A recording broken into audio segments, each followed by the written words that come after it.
नमस्कार मित्रों, स्वागत है आप सबका मेरे इस स्टडी IQ फास्ट रिवीजन के इस ऑफिशियल चैनल पे। मित्रों, योग के अंतर्गत हम तमाम आसनों के बारे में सुनते तो अवश्य हैं, परंतु सैद्धांतिक रूप में वह आसन होता कैसे है, उसको कैसे करते हैं और करने के क्या लाभ हैं और उसकी क्या सीमाएं हैं, इसके ऊपर आज हम चर्चा करने का प्रयास करते हैं। बड़ा ही संक्षिप्त रूप में हम योग के कुछ आसनों के ऊपर चर्चा करेंगे, जिसमें आप अपने स्क्रीन पर देख पा रहे हैं। सबसे पहला आसन वृक्षासन। वृक्षासन क्या होता है, इसको कैसे करते हैं, आइए इसके ऊपर डायरेक्ट चर्चा करते हैं।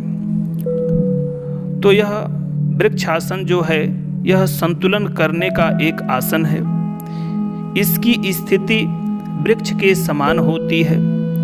वृक्ष की तरह कल्पना करें तो पैर जड़ समान लगता है, टांग तना है, भुजाएं शाखाओं और पत्तियों की तरह हैं, सिर के सिरे जैसा है।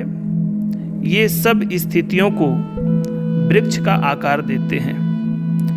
इस आसन के अभ्यास से शरीर की स्थिति वृक्ष के समान हो जाती है, इसलिए इसे वृक्षासन कहते हैं। जो इसकी प्रारंभिक स्थिति है, इसको जान लेना बेहद आवश्यक है वृक्ष आसन की। तो सबसे प्रारंभिक स्थिति के अंतर्गत पैर मिलाकर खड़े हों, भुजाएं दोनों ओर बगल में हो और सामने देखें। दाहिनी टांग को घुटने से मोड़ें। दाहिने पैर का तलवा जितना ऊंचा संभव हो सके बाईं जांघ के अंदर की ओर रखें, एड़ी ऊपर की ओर एवं पंजा नीचे की ओर। इस प्रारंभिक स्थिति के अनुक्रम में जो अगला स्टेप है, आप इस मानचित्र के माध्यम से देख पा रहे होंगे। वृक्ष आसन में जो मानचित्र इस स्क्रीन पर दिख रहा है, अगला स्टेप के अंतर्गत बाएं पैर का संतुलन रखते हुए दोनों भुजाओं को सिर के ऊपर उठाएं और दोनों हथेलियों को एक दूसरे के साथ मिलाते हुए या हाथ जोड़ते हुए दोनों भुजाओं को छाती के सामने ला सकते हैं, नमस्कार स्थिति में। इस स्थिति में 10 से 15 सेकेंड रहें। अब पूर्व स्थिति में आ जाएं। जैसा कि मानचित्र में आप देख पा रहे हैं, 3 स्टेप। पूर्व स्थिति के अंतर्गत शरीर के बगल में दोनों भुजाओं को नीचे ले आएं, दाहिना पैर फर्श पर नीचे ले आएं और सीधे खड़े हो जाएं। इस सारी प्रक्रिया को बाएं पैर के साथ दोहराएं। अब इस वृक्षासन के क्या लाभ हैं, यह जानना भी बेहद आवश्यक है। तो इसके जो प्रमुख लाभ हैं वह कुछ इस प्रकार हैं। इस स्थिति का नियमित अभ्यास विद्यार्थियों में एकाग्रता विकसित करने में सहायक होगा।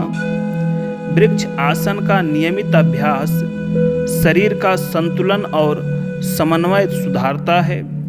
यह रक्त परितंत्र चरण भी सुधारता है। यह टांगों की पेशियों को चुस्त बनाता है। तो इसके ये जो लाभ थे, इसके बाद इसकी कुछ सीमाएं भी हैं, यानी कुछ कंडीशंस हैं, कुछ दोष हैं। वह कैसा है, यह भी जानना हम सबके लिए बेहद आवश्यक है। तो जो इसकी सीमाएं हैं वह कुछ इस प्रकार हैं। जिस व्यक्ति को चक्कर आते हो उसे इस आसन का अभ्यास नहीं करना चाहिए। तो हमने वृक्षासन के लाभ को, उसकी सीमाओं को, उसके करने के जो स्टेप्स हैं उसके ऊपर बड़ा ही संक्षिप्त रूप में चर्चा किया है। आज के लिए बस इतना ही। धन्यवाद, नमस्कार। मेरे इस YouTube चैनल को अगर आप पहली बार देख रहे हैं तो मेरे इस वीडियो को लाइक करिए, शेयर करिए और मेरे चैनल को सब्सक्राइब करिए।